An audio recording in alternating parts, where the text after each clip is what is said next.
ఈరోజు దేవుని వాక్యము ద్వితీయోపదేశకాండము 28వ అధ్యాయము 8వ వచనము. నీ దేవుడని యెహోవా నిన్ను ఆశీర్వదించును.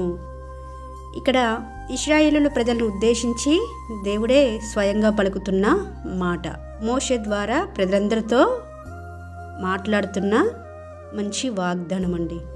మరి మన దేవుడని యెహోవా మనల్ని ఆశీర్వదించాలంటే మనమేం చేయాలని ఈ అధ్యాయంలో చూస్తే మొదటి వచనంలోనే కనిపిస్తుంది. నీవు నీ దేవుడని యెహోవా మాట శ్రద్ధగా విని నేడు నేను నీకు ఆజ్ఞాపించుచున్న ఆయన ఆజ్ఞలన్నిటినీ అనుసరించి నడుచుకొనిన ఎడలా అని ఉంటుంది. అంటే ఇవి చేసినప్పుడు దేవుడు నిన్ను ఆశీర్వదిస్తాడు, మనల్ని అందరినీ ఆశీర్వదిస్తాడు అని అర్థం చేసుకోవచ్చు. ప్రతి వాగ్దానానికి షరతు ఉన్నట్లుగానే ఈ వాగ్దానానికి కూడా ఈ షరతును దేవుడు పెట్టడం జరిగింది. ఈ షరతు ప్రకారము, ఈ నియమం ప్రకారము నువ్వు జీవించి చూపించు, అప్పుడు నిన్ను నువ్వున్న ప్రదేశంలోనే ఆశీర్వదిస్తాను అని దేవుడు స్పష్టంగా పలుకుతున్నాడు. ఆశీర్వాదం కావాలని ఆరాటపడేవారినే చూస్తున్నాం, కానీ ఆశీర్వాదం వద్దు ప్రభువా అని ఎవరైనా అనడం మీరు ఎప్పుడైనా విన్నారా అండి? అసలు మనం అంటామాలా? అనం కదా. ఆశీర్వాదం కావాలనుకున్నప్పుడు మరి దేవుని మాట శ్రద్ధగా వినాలి కదా. అంత మాత్రమే కాదు, ఆయన ఏదైతే మనకు చెయ్యమని ఆజ్ఞాపిస్తున్నాడో ఆ ఆజ్ఞలన్నిటినీ మనం అనుసరించి నడుచుకోవాలి కదా.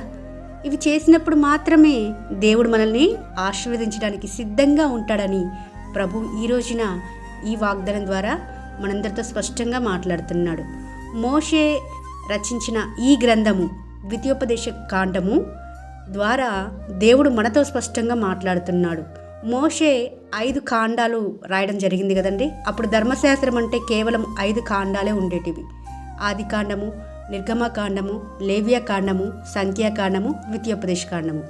అయితే ఈ 5 కాండాలు మాత్రమే ఉండేవి ధర్మశాస్త్రం అంటే.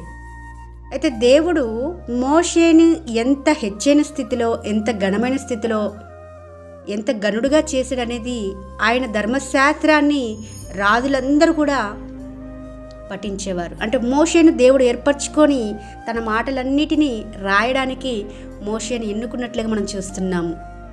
మోషే రాసిన ఈ కాండం నుంచే దేవుడు మనతో స్పష్టంగా మాట్లాడుతున్నాడు. నీవు నా మాట శ్రద్ధగా విను, నేను ఆజ్ఞాపించే ఆజ్ఞలన్నింటినీ అనుసరించి నడుచుకో, అప్పుడు నువ్వు ప్రత్యేకంగా దీవించండి ప్రభువా అని అడగక్కర్లేదు. నేనే మిమ్మల్ని తప్పకుండా దీవిస్తాను, మిమ్మల్ని ఆశీర్వదిస్తానని ప్రభువే పలుకుతుంటుండగా ఆ విధంగా మనం జీవించి ఆశీర్వాదాలు దేవుని యొద్ద నుంచి పొందుకున్నట్లుగా దేవుడు సహాయం చేయాలని కోరుకుంటూ మీ సహోదరి ఎలిజబెత్ రాణి.